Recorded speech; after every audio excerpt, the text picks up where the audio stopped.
before the conference, I was having a conversation with a friend of mine about the topic. As soon as I said what the topic was, she heaved a loud sigh. And we were silent for a good few moments. A kind of silence that Indian women are all too familiar with. When we were wondering how rampant sexual violence is, she and I almost immediately concluded that there isn't a single female human in India who has not experienced some form of sexual violence in public. We then started discussing the possibility of some girls managing to escape abuse inside their home, but not outside because catcalls, lewd remarks, being flashed at, or even being stared at is the norm. So what is it about Indian men and their mind-numbing lack of self-restraint that makes them resort to behavior so brazen, it makes you wonder if there is something in the air? What makes it easy for men to exhibit such behavior? Is it having a bad role model at a young age? Is it societal conditioning? Is it the legal impunity? Is it toxic masculinity indoctrinated by the media? Is it access to porn? Is it a lack of robust sex education? Is it poverty? Is it illiteracy? Is it unemployment? Is it all of it? There is something so depraved about the men in my country that it is evident with the way more men will come at me for speaking about them this way, even more for blaming women for these men's behavior, but hardly a handful that would defend me against these men.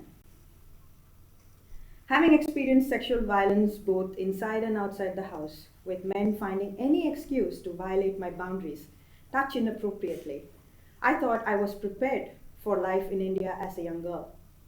I say boundaries, but I was a child, and I had not the slightest clue that I could in fact have boundaries.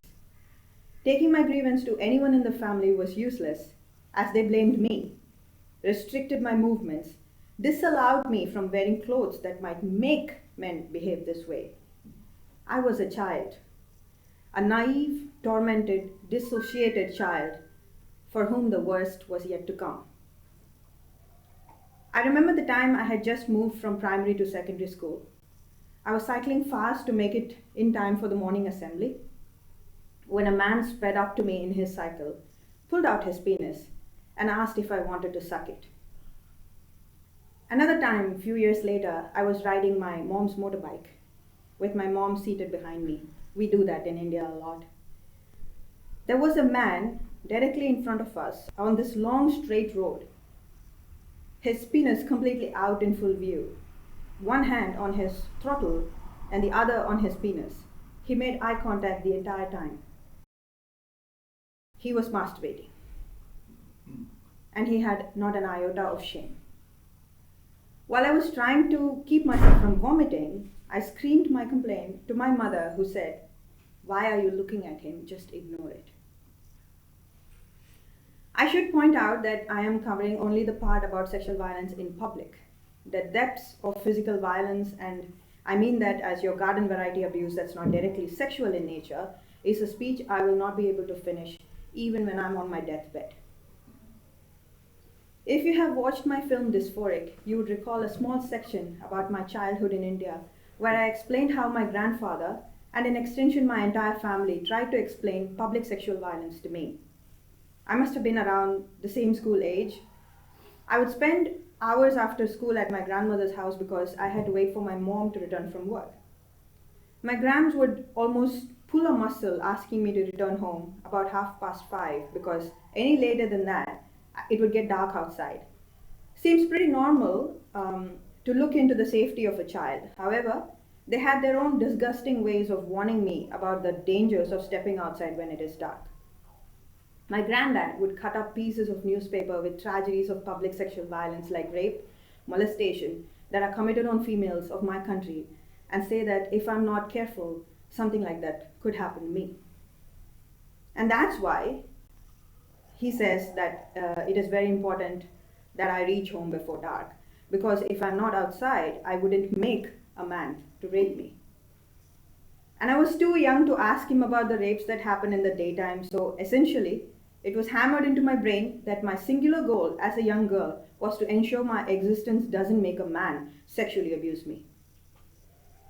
Years later, when my worldview took a sea change in the 5 daunting years of commuting to university on public transport. I didn't bother clarifying to him what a piece of work he was to have ruined my childhood entirely. Traveling in public transport as an Indian woman is an experience that has the potential to permanently disable you with trauma. Men would resort to anything from staring, making weird noises, touching, groping, standing behind you, and banging against your back by mistake, penis first, and even masturbating at you. In my first year of undergrad, I witnessed a girl from my college wash cum off her clothes. Come on, Vaishnavi, you're making these things up. Just because you had some bad experience doesn't mean it can all be so bad. You can't make such fleeting generalizations. You must have really done something to have all these things happen to you. Was it really your clothes? Come on, Vaishnavi, not all men. There are 10 to 12 operative sections for public place sexual offenses under the Indian Penal Code. There are 6 standalone acts, including the Criminal Law Amendment Act, a fully functional code of criminal procedure that has other supporting frameworks that looks into child sexual abuse, workplace sexual harassment, and rapes in general. The Indian Penal Code, set up in the 1860s, is the principal criminal law for sexual offenses. We have so many sections under it. This is apart from special acts and sections that are also used alongside the Indian Penal Code in cases of sexual harassment, assault, or abuse in public or transport settings. We also have an Information Technology Act of 2000. We have Protection of Child from Sexual Offense Act 2012. We have Indecent Representation of Women Prohibition Act of 1986. We have Code of Criminal Procedure 1973. Motor Vehicles Act 1988. Immoral Traffic Prevention Act 1956. And a lot of subsections under these respective acts. Clearly, India has some of the most comprehensive laws in the world when it comes to sexual offenses. On paper, they promise strong protection for women. They criminalize everything from voyeurism and stalking to rape and assault, and even prescribe fast-track courts and mandatory investigations. Yet, step outside the legal text, and the gap between the law and the experience becomes abundantly and painfully clear. Studies over the past decade show a persistent pattern. Despite new offenses, stricter punishments, and the countless awareness drives, women continue to face harassment and violence in public places. The system meant to protect them, the police, the court, the bureaucratic machinery, often ends up re-traumatizing them. Laws exist, but the machinery to make them work remains deeply flawed. The first hurdle comes right at the police station. Survivors who gather the courage to report a sexual offense often encounter disbelief, intimidation, and outright hostility from police officers. Instead of taking a complaint seriously, the police frequently question the victim's behavior. Why was she out that late? What was she wearing? Whether she provoked the incident. In many cases, officers refuse to file a first information report, the FIR, unless pressured by activists, lawyers, or the media. Some survivors are even discouraged or mocked for coming forward. Others are told to settle the matter privately and to avoid any shame that this might bring to them and their families. These are not isolated experiences.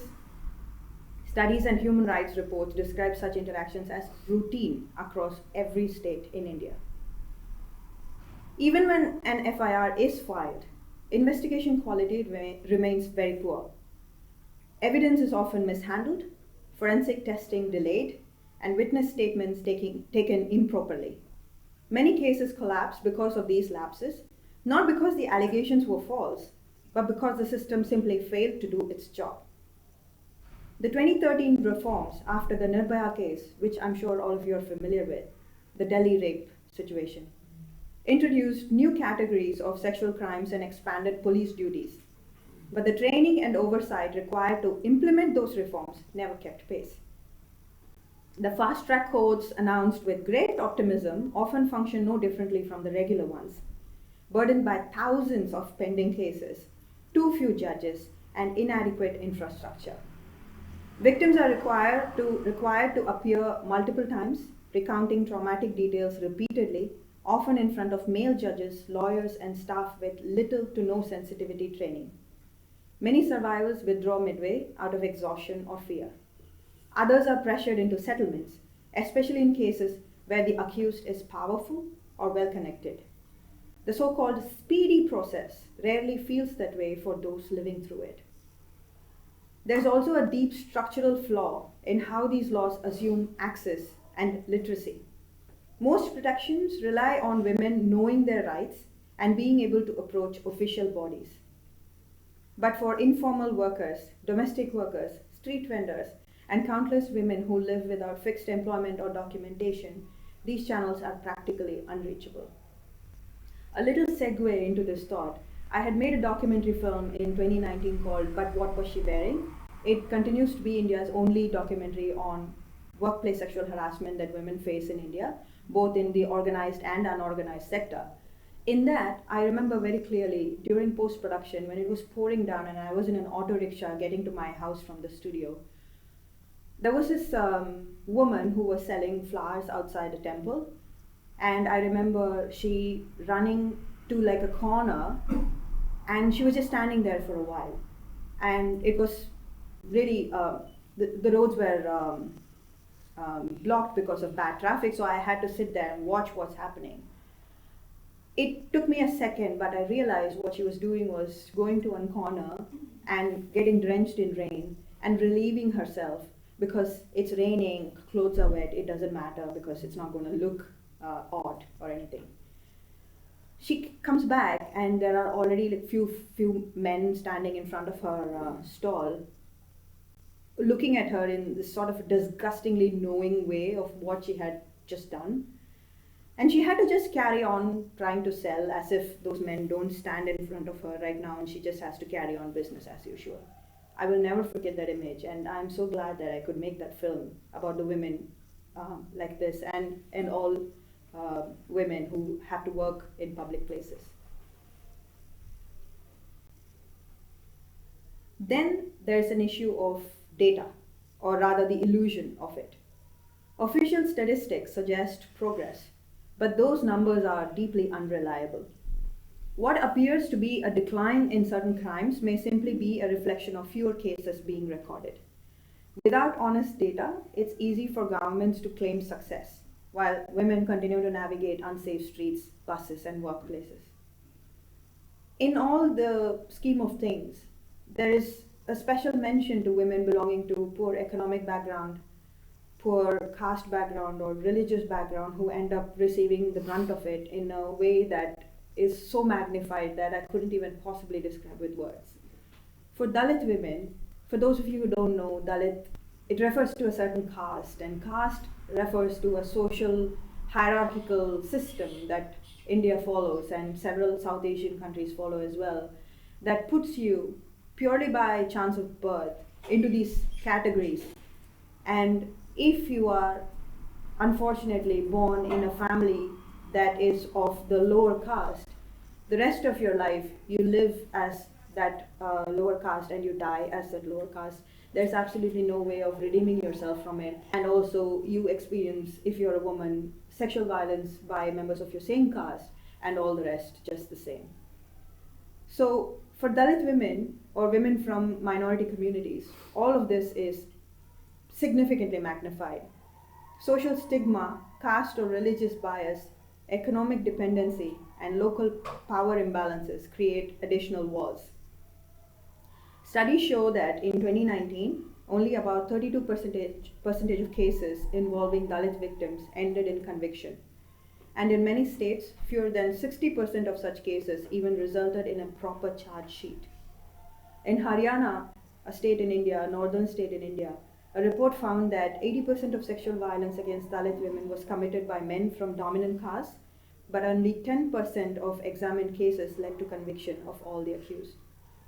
Community pressure through caste councils or informal village authorities often coerces Dalit survivors or their families into compromises or silence. One of the most horrifying examples is this case called the Hatra case. A 19-year-old Dalit woman was gang raped and murdered, and yet the police forcibly cremated her body in the middle of the night at around 3 a.m., despite her family's protests and without their presence. Her body was taken from the hospital to village. Last rites were performed without consultation with the kin. This cremation, experts say, destroyed every evidence, violated norms of consent and dignity, and deepened the distrust of justice system within Dalit communities. Laws can only go so far. The women it is meant to protect keep watching their lives unfold between headlines, hashtags, and deafening silence. During the time of production of my documentary, But What Was She Wearing, we have this perception of what an office looks like, right? An office always to us seems like this air-conditioned room in all these high-fly buildings, IT companies and things like that. And you have a lot of women working there as well. Some are CEOs, some are developers, some are, spread around the hierarchy of any corporate organization. But having made this documentary, I've come to understand that there is absolutely no difference between a CEO of an organization to the cleaner in that corporate building that is employed to clean the toilets. And I say no difference. Of course, I understand the class distinction and everything, but in the context of sexual violence, there seems to be absolutely no difference whatsoever. A CEO will have to have crossed through numerous hurdles before she is heard in a boardroom and then taken seriously before she could even become competent enough to be considered to be CEO. There are some who are, born with the gift of being, in a family that is affluent perhaps, but those cases are exceptions. That's not the norm. But then every tech female that is in any corporate organization these days complain about an additional layer of sexual violence, potential sexual violence, because a lot of Indian corporations have also now decided to go woke. So a lot of female-only toilets are now all gender toilets. So aside from the regular garden variety sexual abuse, they now have to deal with the special kind of sexual violence that comes in the name of gender identity. Now you can't even imagine what would happen in other places where female-only status is so important, like acid survivors, acid attack victims, and rape crisis centers and things like that. We don't have men claiming to want refuge in rape crisis centers yet, but there are undercurrents of trans rights activists in India who are saying that they need to have equal status just like cis women do in India. So there is a Domestic Violence Act of 2010, which we achieved after nearly 6-7 decades of activism and advocacy. And there are about 470,000 pending cases as per the Chief Justice of India's report in the Supreme Court. And this was in 2023, the numbers would have shot up by now. 470,000 pending cases of women like battered, bruised, desperate for any sort of judgment or any sort of recourse, and their only option is to seek the criminal justice system. And they have been completely abandoned, all put aside, because everybody is now hell-bent on focusing on what is going to happen to the poor trans women. 470,000 pending cases, I can't even, these women probably don't even have a home to go to. Imagine if they had children, it's even harder. So this being the case, one would imagine, that's the extent of it. But no, Indian men are always full of surprises. This would be the last part of my talk today. Bear with me, this is not going to be easy. I want to shed some light on public sexual violence of Indian men directed at animals. Bestiality is criminalized under Section 377 of Indian Penal Code as carnal intercourse against the order of nature. But the 2023 BNS amendment, they had like this massive rehaul of Indian Penal Code because the Modi government found all the legal system to be very anglicized, so they just decided to rename everything to have Hindi words in them. Funny story, maybe 5 or 6 states in India out of 20 something speak Hindi. Like in my state, we don't even speak Hindi, but every legal machinery right now has been renamed into words we can't even understand, let alone pronounce. So it's funny how the layers just seem to keep adding over and over the existing ones. The BNS, the renaming, excluded explicit protections of animals from sexual abuse, which could decriminalize in some interpretations. Animals were never a priority, even when BNS didn't exclude the law, and the usual futility of the Indian system prevails. Between 2010 and 2020, at least 500,000 animals were victims of human-perpetrated crimes in India, including 82 documented sexual abuse cases. The undocumented cases, of course, would be even higher. Though limited, the Indian forensic research links bestiality to interpersonal violence, echoing the global link theory, animal abuse as a precursor or marker for human offenses. Broader studies note that animal abusers are more likely to commit crimes against humans, including sexual offenses. While this particular sentiment has been a key issue amongst Indian advocates for justice, as a long-term vegan and lifelong lover of animals, the very act committed on any animal is heinous in itself, irrespective of the psychological profile of the abuser or the escalations thereupon. I don't subscribe to the idea of any form of human superiority, and my love for animals has rendered me suicidal, knowing nothing I do will ever be enough to protect them from Indian men. Dogs, cows, pigs, even monitor lizards endure horrors. They are raped, mutilated, or killed for sport. Their pain ignored by a society often too busy killing them in other ways, like commercial butchery and animal testing in labs and things like that.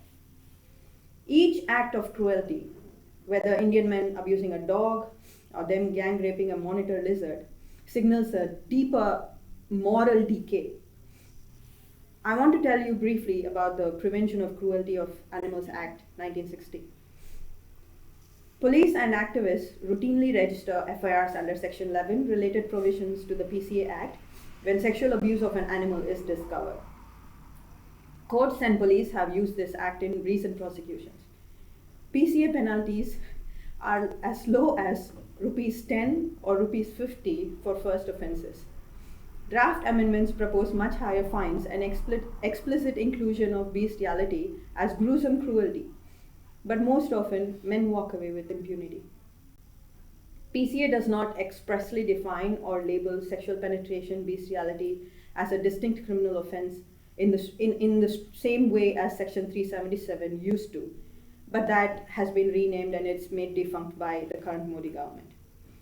PCA is therefore utterly inadequate to address the gravity of sexual abuse. There is so much more I want to say about animal cruelty, but I'm afraid I couldn't muster the courage to speak the words that are inside my head. Even though I know the depths of male depravity, I have to force myself to not think about it on most days and seek solace in the fact that my existence is able to help a handful of animals. But I can tell you what an indelible wound this has left in me. A permanent gash of an open wound that refuses to heal, tormenting me every waking minute of my life. The grief of it all is severe, to say the least.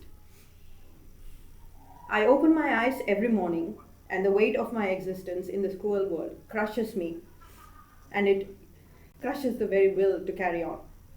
And people often ask me why I am this way, why I am angry, why I can't go on without turning every conversation into how much I hate human beings for the most part, and how I believe life is wasted on the living. I would have asked them to spend a day, no, a minute of their life inside my head, and they would consider the most unspeakable torture known to man a piece of cake. In closing, I just want to say, there will come a point when we'd have to measure criminality as a scale, and Indian men would be at the highest end of that stick, and we don't even know the full picture yet.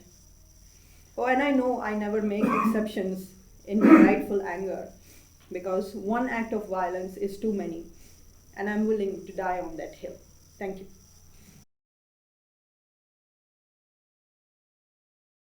I wanted to ask if there was any update about court ruling, the High Court ruling in Madras and Kerala that as long as CSAM was voluntarily downloaded, it didn't matter if the accused was the producer.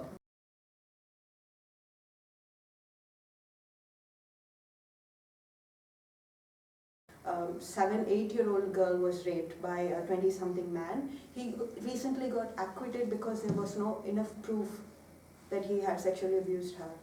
Just let go, not even, nothing, there's nothing, he's a free man now. And yesterday in one of the talks that I had to give at Philia on marital rape, nothing much is different in that as well. A woman died because the man had raped her every night at the hospital due to anal perforation. He had inserted objects into her, and the court did not punish him because marital rape is not illegal in my country. It's hard not to feel hopeless listening to what you're saying, and I suppose I'm thinking I'm old enough to remember when marital rape was not a crime in Britain, and I remember the conversation about it, and credible people arguing against criminalising that. It seems absolutely mad now. And I remember, I grew up in quite a closed religious community, and that being a kind of a shield for a lot of abuse. And now we have other ways where abuse can be shielded. It's about inclusion or whatever it is. So I guess there are precedents for things changing, but India seems so big and so overwhelming. Really, how does one hold some hope in all of that, I guess? I don't know. I do keep hope because I think women are worth it. Women are worth the fight, and women are worth all this drama we put ourselves through. It's just also the layers of issues here, because state governments have their own individual laws in place for each state, which changes from state to state. And then we have a huge language barrier as well. So I don't know, hope is a tricky thing. Some days I feel more of it, other days I just want to punch someone's face. But so we try and get like some sort of headway somewhere. Let's assume we get, like, say for example, we have all these laws that are passed, and these laws are bloody amazing, honestly, on paper. They're very good. They've been framed after so much deliberation by all these amazing women who have fought for, say for example, dowry violence, right? The law on paper is amazing, but then you have like a large majority of men's rights activists are constantly derailing everything by saying that the women are filing false cases. So we get a headway somewhere, and then there's this avalanche of something that just pushes us behind like 100-something years. It feels very challenging, to say the least, but also, I don't know, there needs to be some sort of a shift in the way we perceive this world itself. I feel that way for India, and the influence of pornography, of young children consuming pornography as young as like 7, 8, and the access of good internet and cheap smartphones in the rural corners of the country. It makes you wonder if their very perception of this world is designed by what they consume in pornography, how they look at a woman, what they think a woman should do. Everything, it feels as though men look at this whole world from the point of view of pornography itself.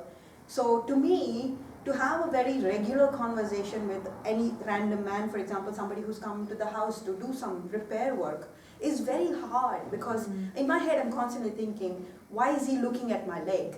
Is he a porn watcher? Is he a wife beater? It's hard to snap out of it, and I'm sure most of the time it's like that for most women. But what do? You've got to live, right?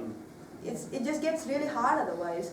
When you go into your regular life where you're not researching these things, I don't know, when you're walking your dog, something as calming and relaxing as that. You look at someone walking in front of you, and these things like the Terminator movie for Arnold's view, these things keep coming for me. Porn watcher, yes. Wife beater, yes. Animal abuser, yes. That's how I live my world in my world right now. It's hard, but sometimes I think that's also some sort of a power, because then it just makes me angrier and makes me want to do more. I think I thrive on dark humor and rage. That's what I think. I eat that or something. It's in the air I breathe. Because any other way to survive this is just almost impossible, and we must be kidding ourselves living in a country like that. So it feels as though there needs to be a stop somewhere, right? there might be a stop where somebody is not physically assaulting you, but there are other things now.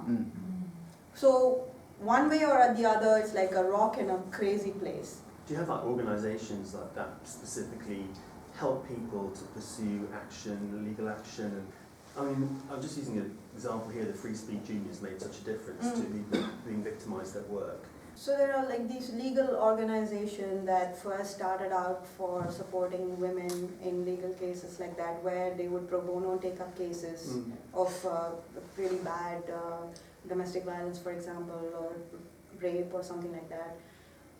But a large majority of them have now steered towards trans. So there's this organization called Vidhi that's based in Bangalore, a city nearby. They have represented trans-identified men in the number of cases, probably like thousands by now.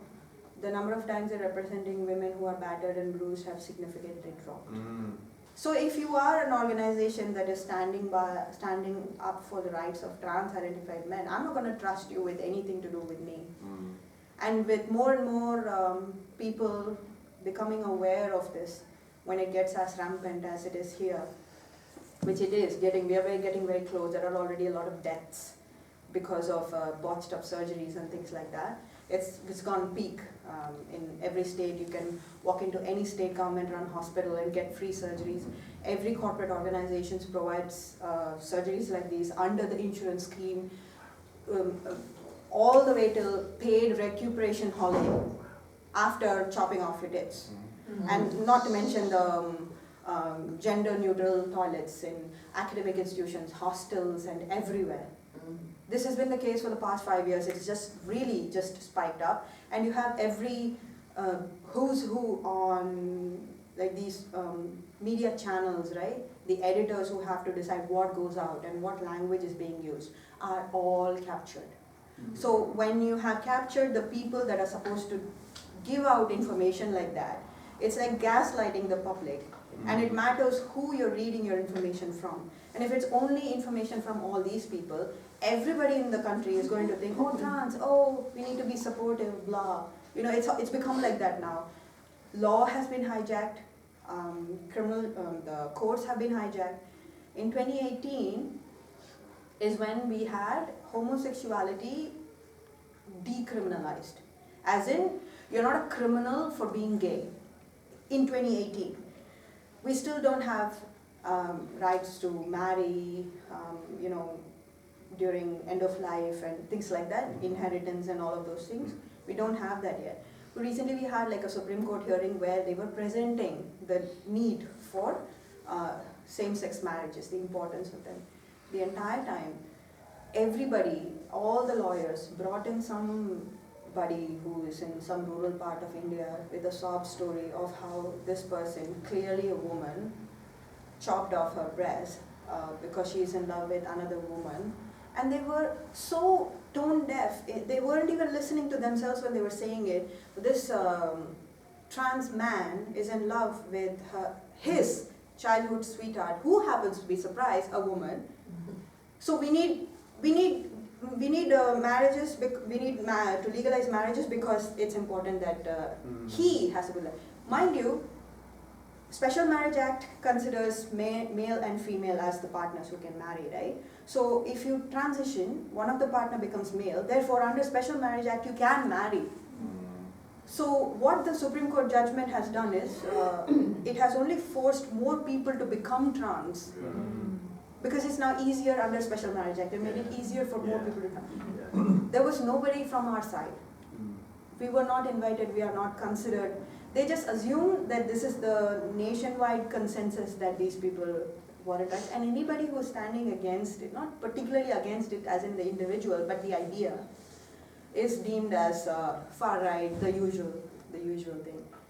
So we thought the classical misogyny is something that we're fighting and getting some headway, and then now this new thing. So there are no organizations. There was a man who raped a woman in broad daylight in a public space on this pathway. There were more videos of this act than the number of people who approached him and moved the man away from the woman. It happened in Hyderabad. On the pathway, in the walkway, pedestrian path. This woman, I think she was mentally ill. The newspaper reported her to be mentally ill. So he just raped her in broad daylight. And there's auto rickshaw men and everybody just filming it. We had videos from so many vantage points, not one person tried to move that man away from her.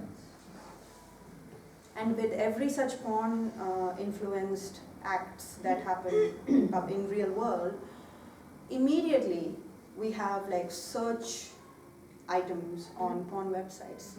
So if you have a rape victim, and if the media releases some sort of information about her, men are immediately searching for their name to look for rape videos like that, so they can jerk off to it. I can't think of a country more morally bankrupt than mine. I can't think of a man who thinks it's okay to type the name of a woman who got raped for something like a masturbatory pleasure. This is what we're dealing with. Oh God. I saw a similar video shared on X of a 12-year-old girl who'd been raped in a field somewhere in India, and all the men were standing around filming her, and she's reaching out for help. She can't actually move, she can't get up, she's reaching out. Probably the worst thing I've seen. All these men are standing around filming, not one of them comes to help her until eventually a policeman arrives and picks her up and takes her away. You know why those men are chilling. standing around filming it? Because in rural areas, those videos sell for 60 rupees. They're all making money out of this. There are these men who actually have like a group within themselves who identify poor families, and if there is a woman who feels vulnerable, who they could somehow groom and make her fall in love with him. The man then takes her away to some place with all the promises of marriage and eternal life or whatever, and they have what seems like consensual sex, but he has hidden a camera somewhere, and then that woman is now bound by this video, right? She will then have to be subjected to all the other friends who would have to do the same thing to her. Otherwise, they keep threatening her that the video will get leaked out and things like that. And a lot of women don't even know that their videos are out there. And they go under this category on porn websites called hidden or, homemade. These are the categories they search. So that it looks like there's a potential of this becoming a thing for the woman, like a scary thing for the woman, and men seem to like the idea. And of course there is necrophilia and bestiality, like I said, it's just horrendous. There was a man who was caught with a table or something, with a table in the middle of somewhere, just sticking his dick into it. Where, I don't know, it's a table. When it came out on social media, there was a comment under it which just cracked the whole world up. It was by a woman. The woman said, "What was the table wearing?" So at what point, what would be enough? It feels as though they're just coming up with excuses to just do away with any form of this behavior. Any form of male behavior is okay, because you come up with the most outlandish things to justify this. Oh, maybe, something, maybe this, maybe that. But never look at the issue squarely on the face and say that this is wrong. Sorry, yeah. It's right that it definitely isn't an India thing. I think no. it's just it's a male thing, like globally. And I was wondering, like, I think it'd be interesting to hear your perspective on, like, I know you mentioned that could be multiple factors influencing why this is happening, why male depravity seems to be just escalating. My intuition is that maybe it's, porn, and how that's just become increasingly prevalent and globalized, and that seems to just escalate because the more people look at porn, the more they need to then go to the next level to get the same thrill, and maybe that's why people are engaging in, all this fucked up stuff that you've described. Like, what would you say? It's true. Porn has got like a very, very solid influence in the way men behave in my country and in extension anywhere else. There's this group of school boys in Delhi who had this group chat thing where they were just chatting with other guys in their same class, and they called the chat with the name locker room or something like that. And the conversations they were having in that group was about how they would rape all the different girls in their class. And I think one of the guys who was in the group but also wanted to, I don't know, somehow out this, clipped some screenshots of what was being discussed and posted it. And authorities got involved and everything. And the boys were just warned, saying, don't do it again or something like that. Because obviously the parents wouldn't want their child to be in a juvenile detention center or anything like that. But the details of what they would like to do to their girls, straight out of porn. Straight out of porn. It's a reliving of this fantasy of what they jerked off to, and to be able to do that yourself, or at least the potential of doing something like that, and to be able to discuss that. This is a class of secondary school boys. So the case came out, everybody looked into it, and the girls were horrified, mortified, but then life carried on. There was also, so the group got deleted or whatever, and there was a rumor that girls told news agencies later on that a locker room 2.0 was started after that. And I made a film, Behind the Looking Glass. It's about these men who trans-identify and have left their wives or whatever, and wives have left them because they don't want to be in a marriage like that, but until that time that they were together, they were subjecting these women to escalations that they were seeking out of pornography, because what they were watching was not enough. They had to do more. And then once they had to do more in real life, they had to watch something more graphic, and then they watched something more graphic and they had to reenact them again on someone. And obviously, back in the day I used to say things like, oh, people, whatever they do in the privacy of their homes is okay. I no longer say that. I just straight out no longer say that, because what happens inside the privacy of a house is also a feminist issue. Because there's this woman and their children. The children have witnessed some of these horrific things that these men have subjected their wives to. So it is rape, and with an epidemic like that, added to all these other fringe things like just the male entitlement in our society, and the feeling or the confidence that they will walk away with impunity, because the legal system is so stretched out as it is, right? There's so many cases pending, and then you have activists who are crying fake cases and fake this, fake that. There are so many women actually who have these very popular men's rights activist group who fight for men who have been affected by false cases. I'm not saying there are no false cases, but it's hardly the same number as the number of actual cases. Do you think the difference, because like was pointed out by a couple of people, what happens to some degree is probably the same. There will be men sexually using animals here. But do you think the difference is maybe in sort of what they can get away with, where it's mainly driven by there not being that much consequence? So you might not be able to get away in a certain country with publicly filming a rape. There would be more consequence somewhere else isn't, so therefore that's how far they take it. And also the way the country is as well, right? There are a lot of stray animals easily accessible. If you take a dog away because you have fed the dog so many times and the dog actually thinks you're being friendly, into some dark corners, there is no witness to this. And even if there was a witness, nobody is bothered enough to go make a complaint because some man raped a stray dog. Nobody cares for a stray dog. Nobody cares about anybody in this country except men, upper caste, upper class men, nobody else. It's the same story. And you've got to have some sort of a label on you of privilege to get to inch further out of anything in this country. And even if you do, it's not going to get you anything. In the end, you sit with the system that is so exhausting, you'd rather just forget about the whole thing and restart somewhere else. One more question, if that's okay. Are there any men in India speaking out about these things?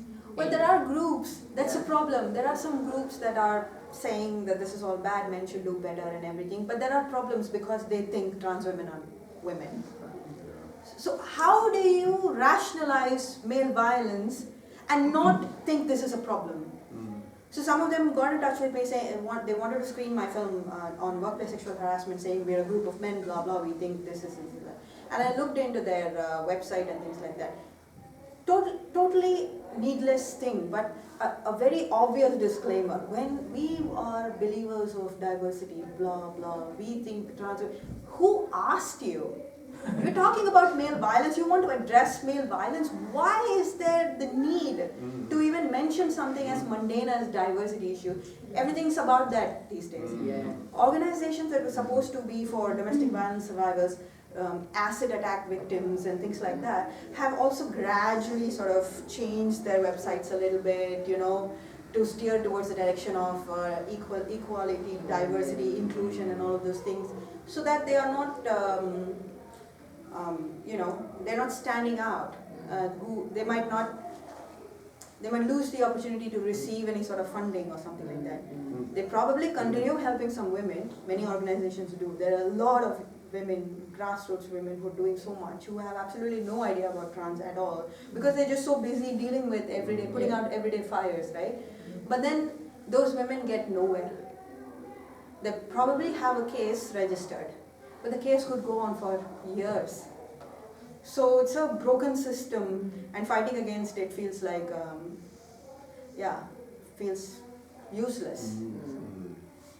I think India did a really good job of proving that trans women are men, because they obviously have more respect for trans women than women, Like a little bit of progress for women, and it's like, oh well, we're going to make the bathrooms gender neutral now, so Nick in his dress can go piss in the sink. And it's like, well, what about all these other men that are going to flood in and take this as an opportunity to harass women? But they're all like singing Kumbaya for these men in dresses, while being like, oh fuck her, stop her ass, she doesn't matter. But we're all literally, like, they did a great job, but like, yeah, it's a men's rights movement. Full of these perverted, like, men in dresses, like, I don't feel to myself, right? But, you know what I mean? Yeah. Nobody knows about the trans men in India. They're not on media front pages. Yeah.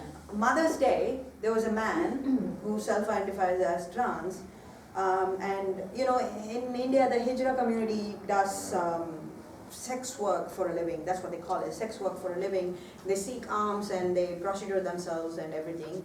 So they live amongst people who prostitute themselves regularly. So there was a child that was born to a prostitute who passed away, and this man decided to adopt that little girl. According to our adoption laws, he is not allowed to do that. It was a very informal adoption, not legal adoption. He had taken care of the girl, and basically, I suppose he sent her to school or something like that, something as basic or mundane as that. He was on the front page of the national newspaper on Mother's Day, where they said, you don't need to give birth to a child to be a mother. Front page, not kidding, national distribution. And he had like this advertisement about him. This little girl was shown like playing without the reveal of who the person was, but it was obvious that it was a mother and daughter. The whole video was going on, and in the end they reveal that, and it's very obvious the way he looks, it's a man. That's what we're dealing with. In these groups where other girls talk to each other and ask which endocrinologist you can go to get it faster, get your certificate faster and things like that. There is actually a group of men who seek out trans-identified females, because they're all coming from families that are probably, have abandoned them, or they don't do anything with them because they're lesbians and things like that. They know that there is nobody to come for them, right? So there are a group of men who specifically groom men like this, claiming to be as one of their bros, and are raping them because they know that's a woman. So trans-identified females obviously are being raped, and it's no different from regular females that are being raped. Men have all the laurels and honor. Similarly, trans-identified men have the same. Front page, everything. I've been to India lots and lots of times. One of my daughters is thinking of doing a gap year, and I'm like, not going to India by yourself. So I completely get the messaging. Very different experience being a male there is a female going there in some way, shape or form. What more awareness can be created inside the UK? He, in his disgusting, depraved worldview, and because of a lot of pornography he's watching where there are white women performing sexual acts, he believes that anybody who's foreign is promiscuous and willing to put up with any lewd comments and remarks and everything. That's why when there are young girls coming to India, women coming to India for traveling and everything, you would just have like a random 5-6 men walking behind them for no reason because they have nowhere else to be. They're unemployed. This is what they do. They stand around and be a menace to women.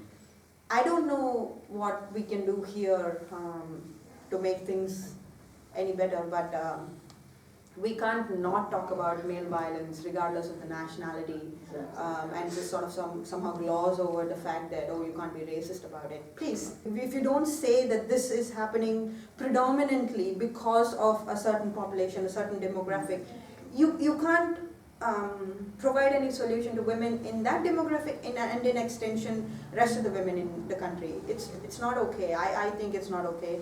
I suppose events like these help, right? You know, you have conversations, you get like a tiny little snippet of what it feels like to be over there.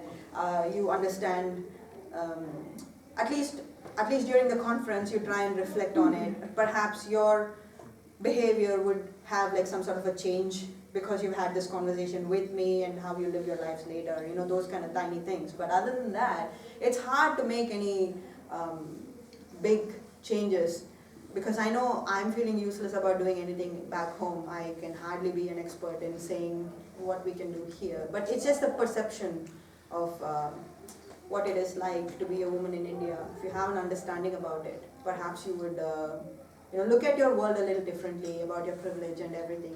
Knowing how crazy that cricket world is in India, whether there's a way of trying to campaign through those sorts of people that have that element of godlike nature. Because I always think unless you can get those people and trying to help in some sort of a campaign to try and create a debate or a awareness in some way, shape or form, I'm just thinking of how you can try and... So the IPL is a thing, right? Indian Premier League is a thing. There are like countries auction and get players from around the world and they have these teams and everything. So Virat Kohli's team lost and he's the captain.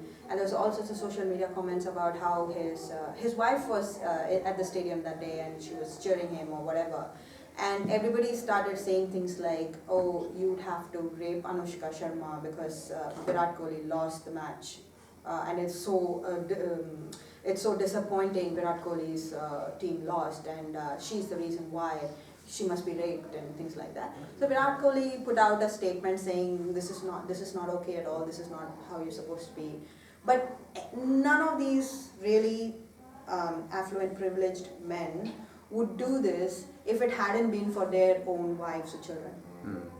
So we don't have these really big celebrities stepping outside of their little bubble to speak about how it could be for the extended society, extended country. If it happens to somebody super rich, she's so untouchable, she can't be reached. Anushka Sharma, you can't touch her, she's so privileged. But if that's what they want to do to an Anushka Sharma, these idiots, these players, they don't think for a second what it would be like to be a regular woman who's not an Anushka Sharma, who's not married to this flagship cricketer. They don't make statements like that could set as a good role model to young men. No, none of that. It's always about the macho attitude of cricket. If somebody loses a match, they use terms like the team that won it raped the team that lost it. So CSK totally raped Bangalore team or something like that. And you now have young women who are part of the Indian cricket team doing so well, and they're also part of IPL. There's a women's thing for it. Not a lot of people watch it, but I like the fact that women are in sports. I'm extremely into fitness and everything, so I kind of keep tabs on what's happening. These women players get rape threats for no reason. Winning, losing, doesn't matter, they get rape threats. So the cricketers can make a statement or something like that, right? That men should behave better, they shouldn't do things like that. No. You don't have any privileged people in the country who can make generic statements like that at all. They don't bother. They're happy with their own little, in their own little world with all the privileges and everything. It would be nice, but they don't.